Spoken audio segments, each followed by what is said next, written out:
विष्णुगुप्त चाणक्य का जन्म 371 में हुआ था। चाणक्य का उल्लेख मुद्रा राक्षस, बृहत कथा कोश, वायु पुराण, मत्स्य पुराण, विष्णु पुराण, बौद्ध ग्रंथ महावंश, जैन पुराण आदि में मिलता है। बृहत कथा कोश के अनुसार चाणक्य की पत्नी का नाम यशोमती था। मुद्रा राक्षस के अनुसार चाणक्य का असली नाम विष्णुगुप्त था। भारत के राजनीतिक इतिहास में आचार्य चाणक्य का नाम स्वर्णिम अक्षरों में अंकित है। चाणक्य एक कुशल राजनीति तज्ञ ही नहीं, शिक्षक, धर्माचार्य, लेखक और अर्थशास्त्री भी थे। कहते हैं कि वात्स्यायन नाम से उन्होंने ही कामसूत्र लिखे थे। चाणक्य के पिता चनक ने उनका नाम कौटिल्य रखा था। चाणक्य के पिता चनक की मगध के राजा द्वारा राजद्रोह के अपराध में हत्या कर देने के बाद चाणक्य ने राज सैनिकों से बचने के लिए अपना नाम बदलकर विष्णुगुप्त रख लिया था। विष्णुगुप्त नाम से ही उन्होंने तक्षशिला के विद्यालय में अपनी पढ़ाई पूरी की।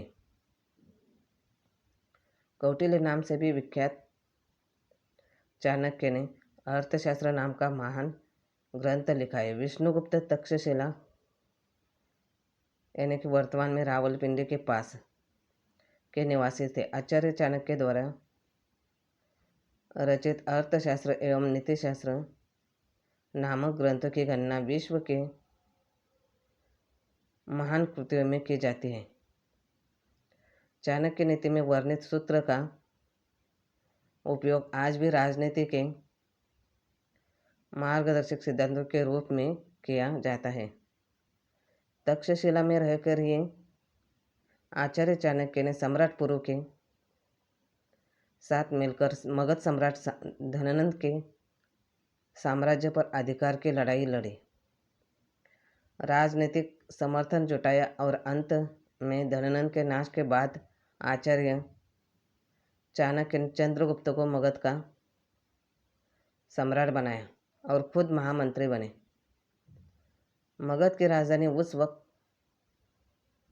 पाटलिपुत्र थी। चंद्रगुप्त के दरबार में ही मेगस्थनीज आया था, जिसने इंडिका नामक ग्रंथ लिखा। चाणक्य के कहने पर सिकंदर के सेनापति सेल्यूकस की बेटी हेलेना से चंद्रगुप्त ने विवाह किया था। उल्लेखनीय है कि गांधार के राजा आंबे के साथ मिलकर सिकंदर ने राजा पुरु पर आक्रमण कर दिया था, लेकिन सिकंदर को इस युद्ध में हारना पड़ा था। पुरु को चाणक्य और चंद्रगुप्त का सहयोग प्राप्त था, इसलिए उसका मनोबल बढ़ा हुआ था। 305 में इस चंद्रगुप्त का संघर्ष सिकंदर के सेनापति सेल्यूकस निकोटर से हुई, जिसमें चंद्रगुप्त की विजय हुई थी। आचार्य चाणक्य का जीवन बहुत ही रहस्य से भरा हुआ है। चनक का कटा हुआ सिर राजधानी के चौराहे पर टांग दिया गया। पिता के कटे हुए सिर को देखकर कौटिल्य यानी कि चाणक्य की आंखों के आंसू टपक रहे थे। उस वक्त चाणक्य की आयु 14 वर्ष थी। रात के अंधेरे में उसने बांस पर टंगे अपने पिता के सिर को धीरे धीरे नीचे उतारा और एक कपड़े में लपेटा। अकेले पुत्र ने पिता का दाह संस्कार किया। तब कौटिल्य ने गंगा का जल हाथ में लेकर शपथ ली, हे गंगे, जब तक हत्यारे धनानंद से अपने पिता की हत्या का प्रतिशोध नहीं लूँगा, तब तक पकाई हुई कोई वस्तु नहीं खाऊंगा। जब तक महामात्य के रक्त से अपने बाल नहीं रंगूंगा, तब तक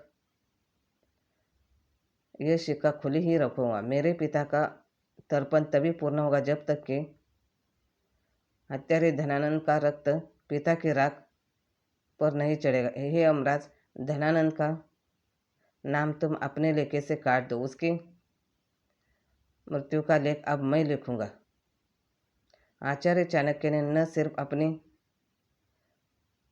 प्रतिज्ञा पूरी की, बल्कि उन्होंने एक साधारण सी महिला मुरा के पुत्र को मगध की गद्दी पर बिठा दिया।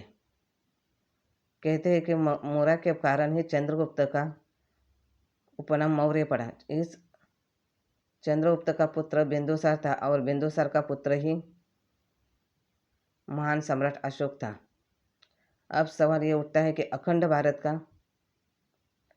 निर्माण करने के बाद आचार्य चाणक्य की मौत कैसे हुई। आचार्य चाणक्य की मौत के बारे में कई तरह की बातों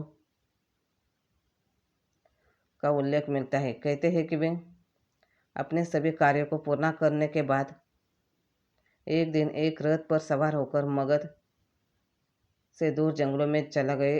उसके बाद से वे कभी लौटे नहीं।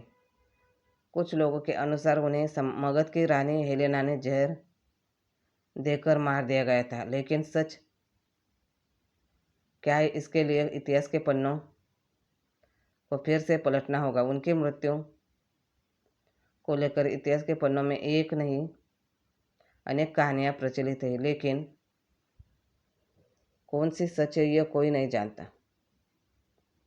आचार्य चाणक्य की मृत्यु कैसे हुई थी इसको लेकर तो दो तरह की कहानियां प्रचलित है, लेकिन कौन सी सही है यह कोई नहीं जानता। उसकी हत्या की गई या कि उनकी मृत्यु का कारण क्या वो स्वयं थे यह कहना मुश्किल ही होगा। पहली कहानी है चंद्रगुप्त के मरने के बाद आचार्य के अनुशासन तले राजा बिंदुसार सफलतापूर्वक शासन चला रहे थे, लेकिन इसी काल में वे पारिवारिक संघर्ष षड्यंत्र का सामना भी कर रहे थे। कहते हैं कि परिवार और राज दरबार के कुछ लोगों को आचार्य चाणक्य के राजा के प्रति इतनी करीबी पसंद नहीं थी। उनमें से एक राजा बिंदुसार का मंत्री सुबंधु का था, जो कुछ भी करके आचार्य चाणक्य को राजा से दूर कर देना चाहता था। सुबंधु ने चाणक्य के विरुद्ध कई षड्यंत्र रचे। राजा बिंदुसार के मन में यह गलतफहमी भी उत्पन्न की कि उनकी माता की मृत्यु का कारण कोई और नहीं वरन स्वयं आचार्य चाणक्य ही है। ऐसा करने में सुबंधु कुछ सफल भी हो गए। इसी कारण धीरे धीरे राजा और आचार्य में दूरियां बढ़ने लगी। यह दूरियां इतनी बढ़ गई कि आचार्य चाणक्य ने महल छोड़कर जाने का फैसला कर लिया और एक दिन वे चुपचाप महल से निकल गए। उनके जाने के बाद एक दाई ने राजा बिंदुसार को उनके माताजी का रहस्य बताया। उस दाई के अनुसार आचार्य सम्राट चंद्रगुप्त के खाने में रोजाना थोड़ा थोड़ा विष मिलाते थे ताकि वे विष को ग्रहण करने के आदी हो जाए, और यदि कभी शत्रु उन्हें विष का सेवन कराकर मारने की कोशिश भी करे तो उसका राजा पर कोई असर ना हो। लेकिन एक दिन वह विष मिलाया हुआ खाना गलती से राजा की पत्नी ग्रहण कर लेती है, जो उस समय गर्भवती थी। विष से पूरित खाना खाते ही उनकी तबीयत बिगड़ने लगती है, और जब आचार्य को इस बात का पता चलता है तो वे तुरंत रानी के गर्भ को काटकर उसमें से शिशु को बाहर निकाल लेते हैं और इस तरह राजा के वंश की रक्षा करते हैं।